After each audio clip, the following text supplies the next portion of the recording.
नमस्कार मित्रांनो, नशीबवान या सिरियलमध्ये काय घडले आपण ते बघणार आहोत. उर्वशी दादासाहेबांना सांगते की ती नशीबवान नाहीये, ती पैशासाठी वनवन फिरते, तर ती नशीबवान कसली. उलट ती आपल्या संग कपट ठेवून वागत होती. प्रभासला त्या ठिकाणी राहून दिलं. त्यावेळेस तीच खरी नशीबवान आहे, कारण प्रभास आपल्या त्याच्यामुळेच सापडला आहे. उर्वशी पुढे बोलू लागते की तो वारसदाराला शोधण्यासाठी तिच्या घरी थांबत होता. त्यालाही माहीत नाही वारसदार कुठं आहे. ती काय खिरापत आहे का वारसदार सगळ्या लोकांना सांगण्यासाठी, असं त्यावेळेस दादासाहेब बोलतात. उर्वशी पुढे बोलू लागते त्या मुलीला अजिबात पैशाची मदत करायची नाही. त्यावेळेस दादासाहेब तिला थणकावून सांगतात, मी मदत करणार, फक्त प्रभासकडे लक्ष द्या, आम्हाला थांबवण्याचा प्रयत्न करू नका, असं दादासाहेब तिला ठणकावून पुन्हा सांगतात. रुद्रा डॉक्टरांकडे घेतो. डॉक्टर सांगतात की लिव्हर डॅमेज झाला आहे, लवकरात लवकर ऑपरेशन करावं लागेल.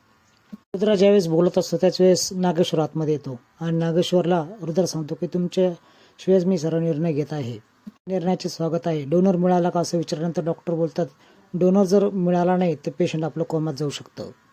इकडे विशाखा केबिनच्या बाहेरून दोघांना बघत असते आणि हा प्रभास नागेश्वरकडे पैसे मागतो काय असं म्हटल्यानंतर नेमकं हे सर्व उर्वशी ऐकते.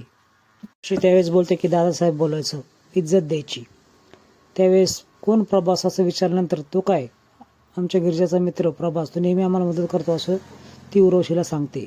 आता उर्वशीला असं कळतं की प्रभास म्हणून रुद्रा सगळं तिच्याशी मैत्री करत आहे. आता याच्या गोष्टीचा फायदा घ्यायचा असं उर्वशी मनात ठरवते. इकडे वासंती श्रीमंताला फोन लागते आणि श्रीमंत सर्व प्रसंग सांगतो आणि हार्ट बदलायची परिस्थिती निर्माण झाली आहे असं प्रभासविषयी बोलतो. सगुणा येते आणि त्यांना फोन करताना बघते. फोन हातात घेऊन त्याला कळतं की वासंती मावशीला यांनी फोन लावला. ती सनकन कानामग त्याला मारते.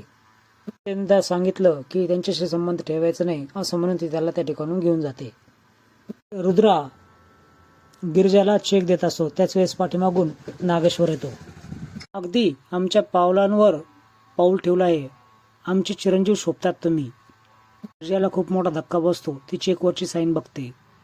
आश्चर्यात विचारते, तुम्ही सई रुद्रप्रताप घोरपडे म्हणून केली.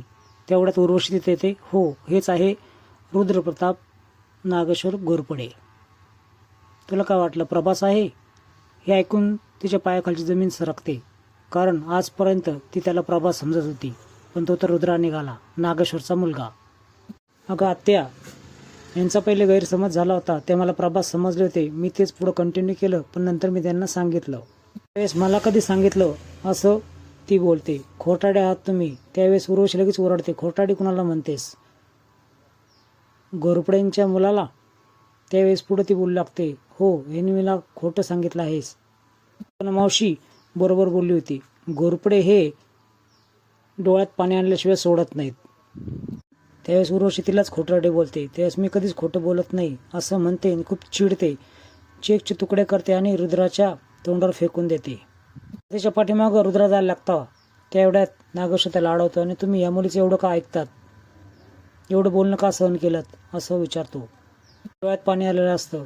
तो एवढंच सांगतो की मी खोटं बोललो त्यांच्याशी, खोटं बोलून त्यांच्याशी मैत्री केली आहे आणि त्यांचा विश्वास तोडला आहे असं म्हणून तो तिथून निघून जातो.